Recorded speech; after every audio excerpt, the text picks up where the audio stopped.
This is the U.S. state of Vermont. It is approximately 160 miles in length and 90 miles in width, with a maximum elevation of about 4,400 feet at the peak of Mount Mansfield. Despite its snug location, somewhat comfortable temperatures, and aesthetic appeal, Vermont's population is just under 650,000. This makes it the second lowest populated state in the country. However, its median household income of more than $80,000, which makes it the perfect middle-class state no one wants to live in. But why? The history of Vermont dates back almost 12,000 years when Native Americans first inhabited the land. It only became livable following the last ice age, when glaciers slowly began to recede back to the north. Due to its abundance of wildlife, including elk and caribou along the Champlain Valley, it was the perfect location for hunter-gatherer civilizations.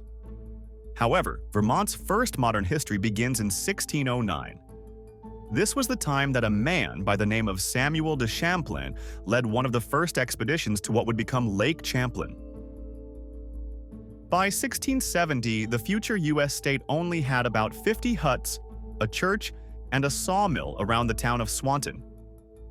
Many settlers preferred this location over the eastern shoreline, which became a hub for warfare and raiding. Finally, on January 15, 1777, the territory gained independence. A little less than 6 months later in June, Vermont was officially formed as an independent state. On July 8th, its first constitution was introduced, the first of its kind abolishing adult slavery. It would take another 20 years to become an official state, officially becoming the 14th to join the federal union, where Abraham Lincoln took his biggest margin of victory in 1860. This opened the door to Vermont industries, attracting hundreds of Scottish, Irish, and French immigrants.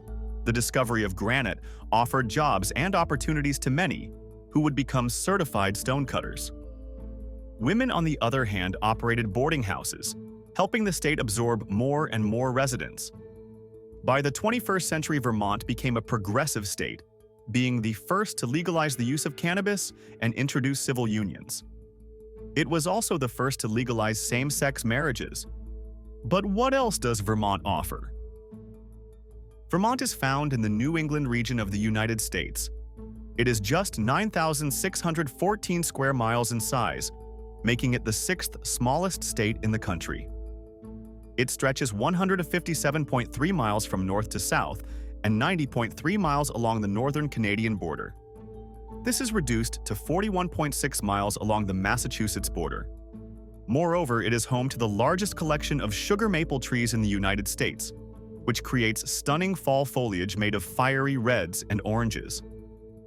The largest lake, Lake Champlain, is 435 square miles on its western border with New York, giving it a 212-mile-long shoreline. More than 800 lakes and ponds can be found in the state, with Mount Mansfield at its highest peak at just under 4,400 feet. As for its natural landscape, Vermont is naturally riddled with hills and mountains, all characterized by the Green Mountains running north to south through the center of the state.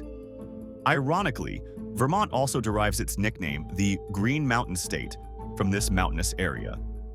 Finally, the state has thousands of moose, black bears, and turkeys, while offering more than 800,000 acres of land for hunting.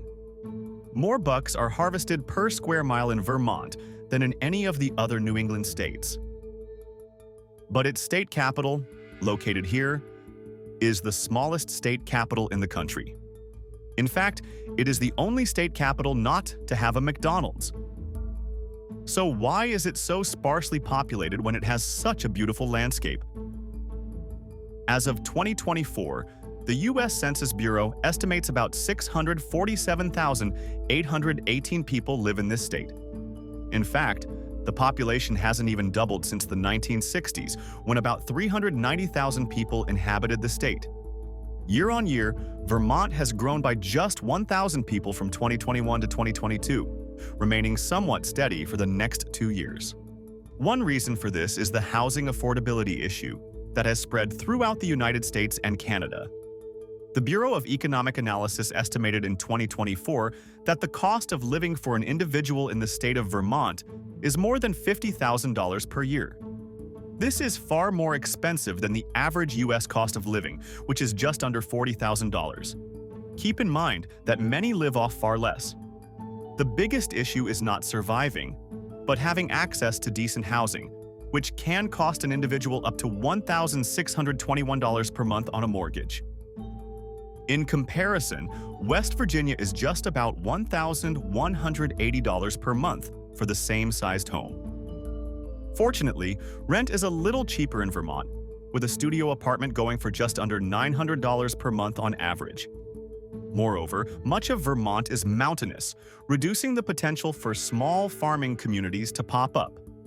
Urban centers are also spread quite far apart, while a lack of transportation networks and resources doesn't make it conducive for large-scale industrial development. This means that many large industries have rather settled elsewhere, bringing them closer to urban hubs. Astonishingly, the low-density population of Vermont contributes significantly to its sparse population.